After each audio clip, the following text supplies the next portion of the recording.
Perkenalkan, nama saya Rahman Sidik. Di sini saya akan membuat video untuk memenuhi tugas UAS. Sebelum kita masuk ke videonya, mari kita berkenalan dulu dengan narasumber kita. Boleh diperkenalkan dulu? Ya, nama saya Nurman Yusuf Yulianto. Nama panggilan saya Anto sih sebenarnya.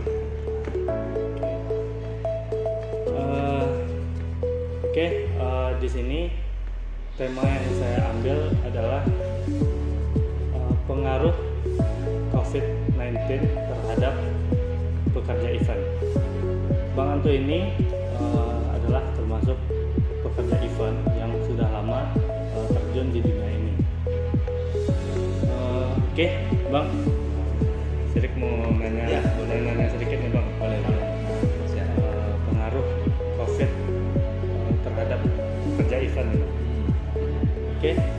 Pertanyaan pertama, apa kendala yang dihadapi oleh pekerja event karena terdampak COVID-19? Kalau menurut saya sih banyak kendala yang kita dapat gitu sebagai kita pekerja event gitu. Itu sangat banyak kali kendalanya. Yang pertama tuh ya perekonomian kita tuh jadi turun gitu gara-gara adanya dampak dari wabah COVID-19 ini. Di situ banyak kendala ya, kayak kalau dunia event tuh kita tidak ada event gitu karena dunia event itu identik dengan keramaian gitu, dengan hiburan. Nah, itu tuh identik seperti itu. Ketika datangnya COVID-19 ini, atau bisa kita bilang wabah ya, nah itu aktivitas event itu sangat terbatasi gitu. Karena keramaian tadi itu kita tidak bisa membuat event gitu. Aktivitas kita tuh terbatasin karena ya itu tadi, karena berbahayanya COVID-19 ini tadi. Jadi sangat berdampak buruk bagi pekerja event, dan itu pun nggak cuman pekerja event aja yang berdampak buruk, hampir merata semua terkena dampaknya.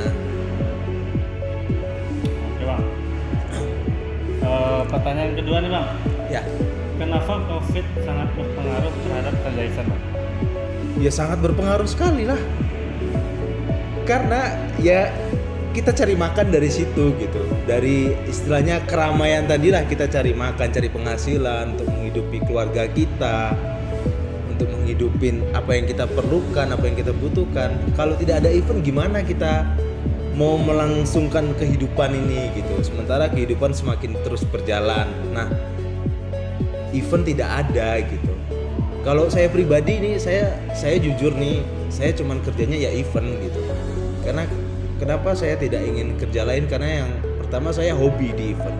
Kita kerja tuh kalau nggak hobi gimana gitu rasanya. Walaupun gaji kita besar, tapi kalau kita merasa nggak nyaman, kita nggak hobi, ya kita tinggalin gitu. Tapi di dunia event ini kita banyak kita dapat gitu. Yang satu pengalaman tuh jauh lebih segalanya lah kalau menurut saya. Dengan adanya COVID-19 ini ya kita terputus event-event gitu. Tidak ada pemasukan gitu. Mungkin ada 1-2 event ya cukup lah untuk sehari-hari gitu. Jadi sangat berpengaruh sekali Bang. Sangat berpengaruh sekali kalau menurut saya. Dan itu bagi masyarakat luar pun udah pasti berpengaruh lah. Dampaknya perekonomian Indonesia nih, nggak Indonesia sih, semua negara itu sangat berpengaruh sekali. Oke Bang. Menurut Abang, bagaimana solusi yang harus dijalani agar event tetap berjalan? Kalau solusi yang harus kita jalanin agar event tetap terlaksana, itu yang pertama kita meningkatkan kayak adanya prokes, protokol kesehatan. Ya banyaklah macam caranya untuk menjalankan event, dengan membatasi berapa yang harus masuk, atau kita buat event secara indoor, tidak outdoor. Kita buat eventnya, kita harus ya, kalau sekarang ini kebanyakan event tuh kita indoor ya, maaf, kita kebanyakan event tuh indoor, jadi masih bisa lah berjalan gitu. Tapi dengan adanya syarat tadi dari Kemkes syaratnya itu ya kita menjaga protokol kesehatan, jaga jarak, memakai masker, seperti itu sih. Jadi banyak solusi yang bisa kita jalanin supaya event ini tetap terlaksana ya Bang. Tetap banyak. Cuman ya ada beberapa poin-poin ya harus kita ikutilah peraturan dari pemerintah tadi. Kebijakan pemerintah seperti itu ya, kita sebagai pekerja event ya kita harus mengikuti aja gitu. Kebijakan yang mereka buat gitu aja sih. Oke Bang. Nah, kalau dari Abang nih, berapa persen kira-kira kerugian yang harus ditanggung oleh pekerja event Bang? Kerugian untuk pribadi ya, masalah pribadi tentang dampak dari COVID ini, berapa kerugian yang saya dapat gitu. Kalau untuk sekarang kerugiannya, apalagi waktu naik-naiknya COVID, itu parah-parahnya COVID, itu sangat berdampak kali, kerugian sangat-sangat buruk. Perekonomian anjlok semua, penghasilan nggak ada gitu. Gaya ada kemarin hampir yang setahun lalu tuh, itu aku nggak ada event sama sekali gara-garanya COVID, sama sekali nggak ada event. Jadi dalam jangka setahun tuh pemasukan ya hanya uang makan gitu aja, cukup untuk makan gitu, nggak bisa lebih gitu, karena dampaknya dari COVID tadi sangat rugi gitu. Tapi kita mau gimana lagi, itu yang kita rasakan bersama. Indonesia, nggak cuma Indonesia yang merasakan, semua negara itu merasakan adanya COVID tadi. Jadi kita ya harus, ya itulah, saling menjaga kesehatan imun tubuh biar kita tetap bisa jalan lagi gitu. Oke Bang Tole, kan Abang sudah menyebutkan tadi tuh kerugian yang Abang dapat karena pandemi COVID-19 tadi.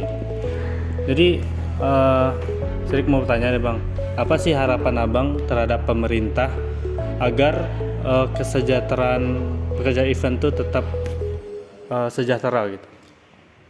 Ya kalau kesejahteraan pekerja event tetap sejahtera gitu ya. Kebijakan pemerintah, berarti kita lihat dari sudut pandang pemerintah gitu ya. Kalau kita lihat dari sudut pandang pemerintah, yang pertama ya tetap kita, agar event itu tetap jalan, yang kita ya harus mengikuti kebijakan mereka. Contohnya ya kayak prokes tadi, kayak prokes ya segala macamnya lah. Kita harus tetap apa yang mereka prosedurkan ke kita ya kita jalanin. Yang penting kalau kita menjalani prosedur dengan baik, Ya. Event harus tetap dijalankan. Kayak kalau yang sekarang ini kebanyakan memang event indoor gitu, jarang yang outdoor, karena kalau outdoor tuh itu udah mengundang masyarakat banyak gitu. Nah kemungkinan kebanyakan kalau event yang dari pemerintah tuh ya seperti ya event-event pemerintahan lah lebih banyaknya gitu. Jadi ya kebijakannya pemerintah tuh ya, kalau saya pribadi nih, saya maunya COVID tuh nggak ada gitu.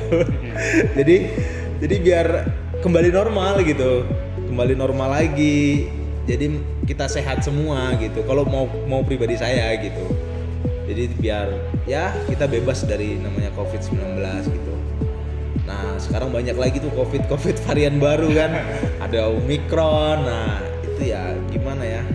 Ya semoga pemerintah dapat mengatasi semua masalah yang kita hadapi lah. Itu aja sih kalau menurut pribadi saya sih. Kayaknya penjelasan Bang Anto tadi sudah sangat jelas ya. Oke, kayaknya sampai sana aja wawancara kali ini Bang. Oke, siap. Terima kasih atas waktunya sudah mau untuk diwawancara Bang. Oke, sekian video kali ini. Semoga video ini bisa memenuhi tugas UAS yang diberikan oleh dosen. Oke, assalamualaikum warahmatullahi wabarakatuh.